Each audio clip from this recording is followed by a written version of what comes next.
साली आधी घरवाली। सिमरन की छोटी बहन विभा माँ के होते हुए भी सिमरन के ही पीछे लगी रहती थी। सिमरन, आ गई हो तो इसे खाना खिला दो। बोल रही है तुम जब तक नहीं खाओगी ये भी नहीं खाएगी। क्या है विभा, तुम खा लिया करो ना, मुझे ऑफिस से आने में देर हो जाती है। और कोई छोटी बच्ची तो हो नहीं तुम जो खाना भी नहीं खाती हो कि दीदी आएगी तो ही खाऊंगी। हाँ हाँ, छोटी बच्ची ही समझ लो। और एक बात, जब आपको पता है कि मैं आपके बिना नहीं खाती हूँ तो रोज रोज क्यों बोलती हो? अरे क्या है ये, दोनों बहनें कम माँ बेटी ज्यादा लगती हो। अरे दीदी की शादी हो जाएगी तब क्या करेगी बोल? जब होगी तब की तब देखेंगे। मैं तो दीदी के साथ ही रहूंगी हमेशा। दोनों की शादी ऐसे घर में कर देंगे जहाँ दो भाई हो। खैर, मामला आया गया हो जाता है। एक दिन सिमरन के पापा जब घर आते हैं, तुम लोगों के लिए अच्छी खबर है। वर्मा जी है ना मेरे दोस्त, उन्होंने सिमरन बेटी के लिए रिश्ता बताया है। बहुत अच्छा लड़का है, सिमरन को भी पसंद कर लिया है और कल वो लोग आ रहे हैं सिमरन को देखने अपने घर। सिद्धांत अपने माता पिता के साथ सिमरन को देखने आता है। उसे सिमरन अच्छी लगती है और शादी तय हो जाती है। सिद्धांत की माँ कहती है, अब तो हम लोग ले जाएंगे जल्द ही अपनी सिमरन को यहाँ से। अरे हाँ हाँ, क्यों नहीं, आपकी ही है अब तो हमारी बेटी। दूर खड़ी विभा सब सुन रही होती है। अब तो दीदी की शादी हो जाएगी, फिर तो वो चली जाएंगी। दीदी के बिना मैं कैसे रहूंगी? कुछ न कुछ तो करना ही होगा जिससे दीदी की शादी ही ना हो। सभी के जाने के बाद क्या शादी के बाद दीदी हम लोगों के साथ नहीं रहेंगी? अरे नहीं तो फिर क्यों रहेगी, शादी हो जाएगी तो अपने घर चली जाएगी ना। तो मैं भी जाऊंगी उनके साथ, मेरा भी सामान पैक कर देना। अरे कैसे बात कर रही हो विभा, दीदी के ससुराल छोटी बहन नहीं जाती। हाँ, कभी कभी जाकर मिलाना और रोज फोन पर भी बात कर लेना, ठीक है? नहीं पापा, आप तो जानते हैं मैं दीदी के बिना खाना भी नहीं खाती, ना ही मुझे उनके बिना नींद आती है। सिमरन बहन की बात सुनकर इमोशनल हो जाती है। अगले दिन से विभा खाना खाना छोड़ देती है। लोगों के लाख समझाने के बाद भी विभा ना खाती है ना ही सोती है। अंत में हार मानकर सिमरन सिद्धांत से मिलती है। सिद्धांत, मेरे मम्मी पापा ने बचपन से ही विभा और मुझे साथ रखा। वो मुझसे बहुत जुड़ी है। मुझे उसकी टेंशन रहेगी शादी के बाद, क्योंकि वो मेरे बिना नहीं रह सकती है। अरे ये तो छोटी सी बात है, वो हम लोगों के साथ हमारे घर में रह सकती है। जब उसकी अकल आ जाएगी या वो समझ जाएगी कि तुम्हारा घर वो नहीं बल्कि ये है, तो हम उसे घर छोड़ आएंगे, ठीक है? सिमरन खुश हो जाती है क्योंकि वो यही चाहती थी। वो माँ पिता से बात कर लेती है। अरे कैसी बात कर रही हो सिमरन, भला बेटी के ससुराल में हम छोटी बहन को कैसे भेज दे, जमाना क्या कहेगा?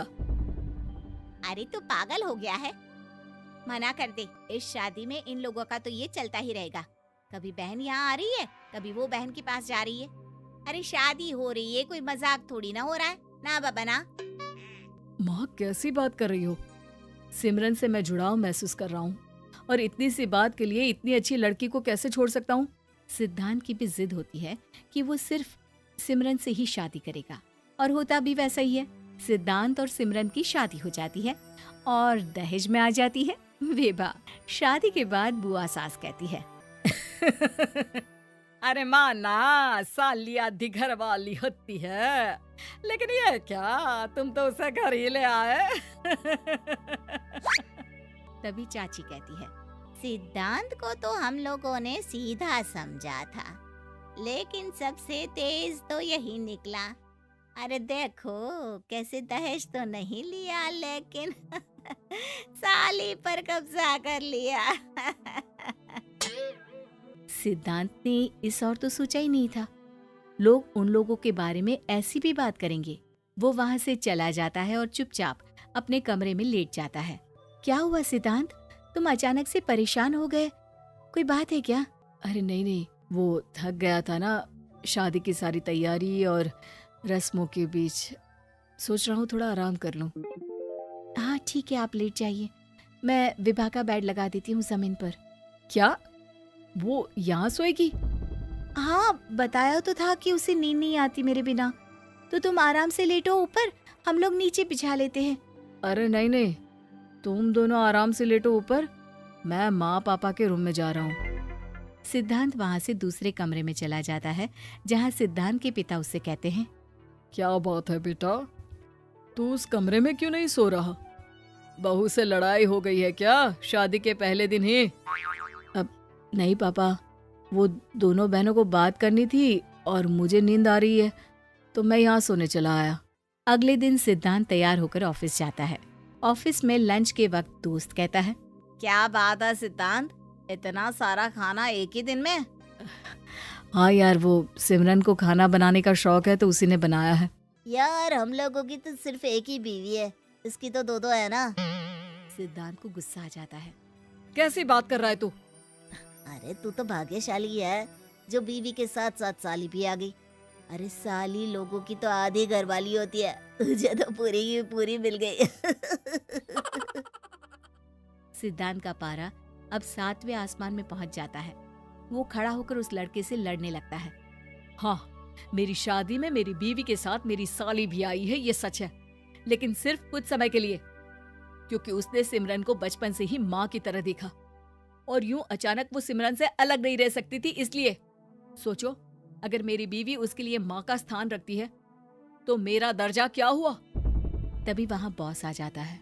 माफ करना सिद्धांत, यहाँ इस मेंटल लेवल के लोग हैं, जरूरी नहीं साली सिर्फ आधी घरवाली ही हो, कभी वो छोटी बहन तो कभी बेटी भी होती है। वेल डन सिद्धांत। सिद्धांत को अब ऑफिस में कोई कुछ नहीं कहता, लेकिन आस पड़ोस का वो तो वही हाल रहता है। सिद्धांत ऑफिस से घर की ओर आ रहा होता है कि रास्ते में उसे अपनी कॉलोनी का दोस्त मिल जाता है। क्या बात है, चेहरे की चमक बता रही है, शादी से बड़ा खुश है तू, क्यों? हाँ यार, अच्छी लड़की और अच्छा परिवार मिलना कहाँ होता है जल्दी आजकल। यार हमें भी दिला देना ऐसा परिवार जहाँ एक के साथ एक फ्री की स्कीम चल रही हो। सिद्धांत को फिर गुस्सा आ जाता है। वो दोस्त को मारने के लिए हाथ उठाता ही है कि वहाँ विभा आ जाती है। अरे जीजू रहने दीजिए ना, ये लोग नहीं समझेंगे कि इंसानियत क्या होती है। ये सच है कि दीदी से कैसे दूर रहना ये मुझे पता नहीं था। आपने मुझे दीदी के पास रहने का मौका देकर ये समझने का मौका दिया कि लड़की का असली घर उसका ससुराल होता है। मैं समझ चुकी हूँ, मैं जा रही हूँ जीजू, लेकिन मैं खुश हूँ कि आपने मुझे अपनी छोटी बहन समझा। सभी उन लोगों को देखकर ताली बजाने लगते हैं। विभा अपने घर चली जाती है और सिद्धांत खुशी खुशी सिमरन के साथ रहने लगता है।